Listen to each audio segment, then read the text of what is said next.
Hi, ಎಲ್ಲರಿಗೂ ನಮಸ್ಕಾರ. ಈ ದಿನ ನಾನು ಮತ್ತೊಂದು ಹೆಲ್ದಿ ಹಾಗೂ ಯುನೀಕ್ ಆದಂತಹ ರೆಸಿಪಿಯನ್ನು ನಿಮ್ಮೊಂದಿಗೆ ಶೇರ್ ಮಾಡ್ತಾ ಇದ್ದೀನಿ. ಸಾಮಾನ್ಯವಾಗಿ ನಿಂಬೆ ಎಲೆಗಳಿಂದ ಟೀ ಮಾಡುವಂಥದ್ದು ನಮಗೆಲ್ಲ ತಿಳಿದಿರುವಂಥ ವಿಷಯ. ಇದೇ ನಿಂಬೆ ಎಲೆಗಳನ್ನು ಉಪಯೋಗಿಸಿಕೊಂಡು ಒಂದು ಒಳ್ಳೆಯ ಚಟ್ನಿ ಪುಡಿ ಉಂಡೆ ಮಾಡುವುದನ್ನು ನಾನು ನಿಮಗೆ ಈ ವಿಡಿಯೋದಲ್ಲಿ ತೋರಿಸಿಕೊಡ್ತೀನಿ. ಇದು ಕೇರಳದ ಪಾಲಕ್ಕಾಡ್ ಸೈಡ್ನಲ್ಲಿ ತುಂಬಾ ಫೇಮಸ್ ಅಂತ ಹೇಳಬಹುದು.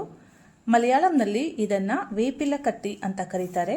ಒಮ್ಮೆ ಇದನ್ನು ಮಾಡಿ ಇಟ್ಟುಕೊಂಡ್ರೆ ಸಾಕು, ಇದು ಸುಮಾರು 6 ತಿಂಗಳ ಕಾಲ ಕೆಡುವುದಿಲ್ಲ. ತುಂಬಾ ರುಚಿಯಾಗಿರುತ್ತದೆ. ಹಾಗಾದರೆ ಬನ್ನಿ ಈ ನಿಂಬೆ ಎಲೆಗಳ ಚಟ್ನಿ ಉಂಡೆ ಮಾಡೋದನ್ನು ಹೇಗೆ ಅಂತ ನೋಡೋಣ. ಮೊದಲಿಗೆ ನಿಂಬೆ ಎಲೆಗಳನ್ನು ಚೆನ್ನಾಗಿ ತೊಳೆದು ಎಲೆಗಳ ನಡುವಿನಲ್ಲಿರುವ ಈ ಭಾಗವನ್ನು ಬೇರ್ಪಡಿಸಿಕೊಳ್ಳಬೇಕು.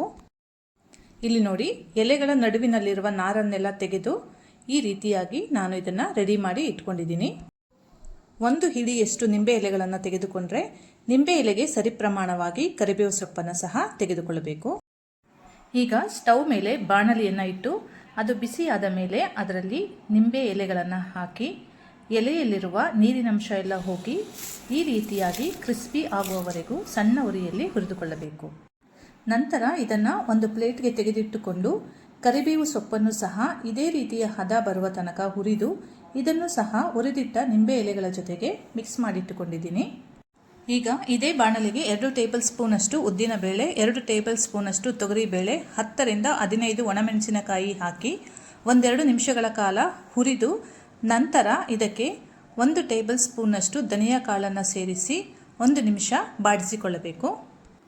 ಆಮೇಲೆ ಒಂದು ದೊಡ್ಡ ನಿಂಬೆ ಹಣ್ಣಿನ ಗಾತ್ರದಷ್ಟು ಹುಣಸೆ ಹಣ್ಣನ್ನು ಈ ರೀತಿಯಾಗಿ ಬಿಡಿಸಿ ಇದರಲ್ಲಿ ಹಾಕಿಕೊಳ್ಳಬೇಕು. ಈ ಚಟ್ನಿಗೆ ಖಾರ ಮತ್ತು ಹುಳಿ ಸ್ವಲ್ಪ ಮುಂದೆ ಇದ್ದರೆ ತುಂಬಾ ಟೇಸ್ಟಿಯಾಗಿರುತ್ತೆ. ಜೊತೆಗೆ ಸ್ವಲ್ಪ ಹಿಂಗನ್ನು ಸೇರಿಸಿ ಕಾಳುಗಳೆಲ್ಲ ಕಂದು ಬಣ್ಣ ಬರುವವರೆಗೂ ಸಣ್ಣ ಉರಿಯಲ್ಲಿ ಚೆನ್ನಾಗಿ ಹುರಿದುಕೊಂಡು ಸ್ಟವ್ ಆಫ್ ಮಾಡಿ ತಣ್ಣಗಾಗೋದಕ್ಕೆ ಬಿಡಬೇಕು. ಬಿಸಿ ಆರಿದ ಮೇಲೆ ಇದನ್ನೆಲ್ಲ ಮಿಕ್ಸಿ ಜಾರ್ಗೆ ಟ್ರಾನ್ಸ್ಫರ್ ಮಾಡಿಕೊಂಡು ರುಚಿಗೆ ತಕ್ಕಷ್ಟು ಉಪ್ಪನ್ನು ಸೇರಿಸಿ ಸ್ವಲ್ಪ ತರಿಯಾಗಿ ಇದನ್ನು ರುಬ್ಬಿಕೊಳ್ಬೇಕು. ಆಮೇಲೆ ನಾವು ಆಲ್ರೆಡಿ ಹುರಿದಿಟ್ಟುಕೊಂಡಿರುವಂತಹ ಎಲೆಗಳನ್ನು ಸಹ ಸೇರಿಸಿ ಈ ಹದಕ್ಕೆ ರುಬ್ಬಿಕೊಂಡು ಈ ರುಬ್ಬಿದಂಥ ಪುಡಿಗೆ ಸ್ವಲ್ಪವಾಗಿ ಎಳ್ಳೆಣ್ಣೆಯನ್ನು ಸೇರಿಸಿಕೊಂಡು ಚೆನ್ನಾಗಿ ಮಿಕ್ಸ್ ಮಾಡಬೇಕು. ಚೆನ್ನಾಗಿ ಮಿಕ್ಸ್ ಮಾಡಿದ ಮೇಲೆ ಇದನ್ನು ಹೀಗೆ ಚಿಕ್ಕ ಉಂಡೆಗಳನ್ನಾಗಿ ಮಾಡಿದರೆ ಮುಗಿಯಿತು.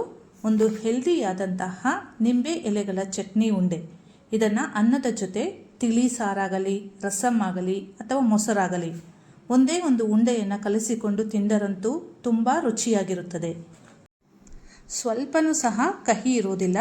ನಿಂಬೆ ಎಲೆಗಳ ಫ್ಲೇವರ್ ಅಂತೂ ಸೂಪರ್ ಅಂತ ಹೇಳ್ಬೋದು.